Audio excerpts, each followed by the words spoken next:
How y'all doing? It's old Judge here again. So today I want to tell y'all about what happened in 2 Kings chapter 2. Now, old Elijah, he was a prophet. He was a powerful prophet. I mean, he do all kind of miracles and stuff. Well, he found this feller named Elisha out in the field working one day, and he said, Elisha, he said, I want you to follow me around. I said, I'm going to teach you to be a prophet. Oh, God wants me to train you up.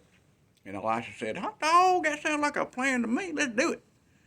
So they took off, followed him around for years, I mean, just learning and trying to be good. Well, here old Elisha one day come to old Elisha, and he said, well, it's time for me to go. And Elisha said, I don't think I like that too good. So they went from town to town, and they ended up at this one town, and they met up with these fellers. There was about 50 of them. They were called the sons of the prophets. So they followed them out to the Jordan River. Well, Elijah, he walked up the Jordan River. He took his coat off, rolled it up, smacked that Jordan River, and it parted just like parting of the Red Sea. Well, him and Elisha, they walked across and left them other fellers by. They was walking, they was talking. Elijah, he said, is there anything else I can do for you before I leave? And Elisha said, well, you know what? I sure would like to have about a double portion of the powers that you got so that I can go represent God just as good as you did. And Elijah said, well, with great power comes great responsibility, just like Spider-Man's uncle told him. No, he didn't say that. He said, I tell you what, he said, you ask an awful lot of me, but I tell you what, if you see me get taken, that means you're going to get a double portion of my powers. And he said, and if you don't, then you won't. And he said, all right then. Well, they was walking. Next thing you know, here come a chariot of fire out of the sky, split them apart. And Elijah, he looked up, and Elijah was getting taken up with a whirlwind of fire. And Elijah said, oh, I'll never let go. Just like they said in Jack, Rose said to Jack in the end of Titanic. That's what he said. That ain't what he said. He didn't say that. But Elijah, he dropped his coat. Elisha went over and grabbed his coat after it was all over with. He went walking back to the Jordan River. He rolled that coat up, smacked that water, parted that water just like he did that Elijah did. Well, them fellers, the sons of the prophets, they seen it all. And they said, it's amazing.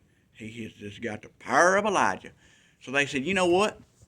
I tell you what, let us go look for Elijah. Maybe God just throwed him up on a mountain or dropped him off in a valley or something like that.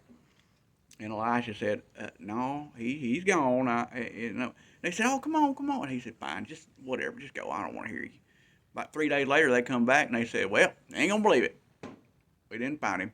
And he said, yeah, duh, I told you he was gone.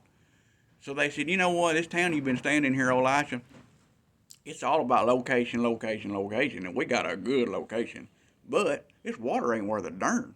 They said, we don't know what to do. And Elisha said, come get me a bowl of some salt. He said, I'd take care of this.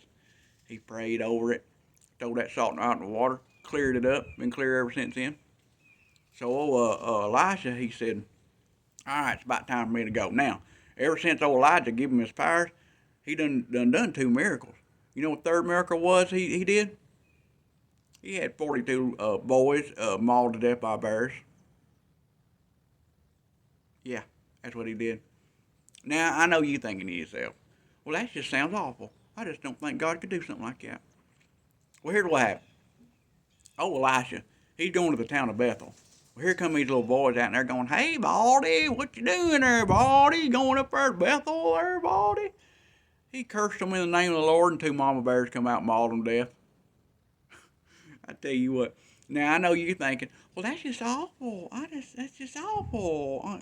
Yeah, you all holier now. That ain't what you was thinking the last time a little snot-nosed punk come up to you and back talking you. You was thinking, well, I wish I had a couple bears I could get out after these little monsters.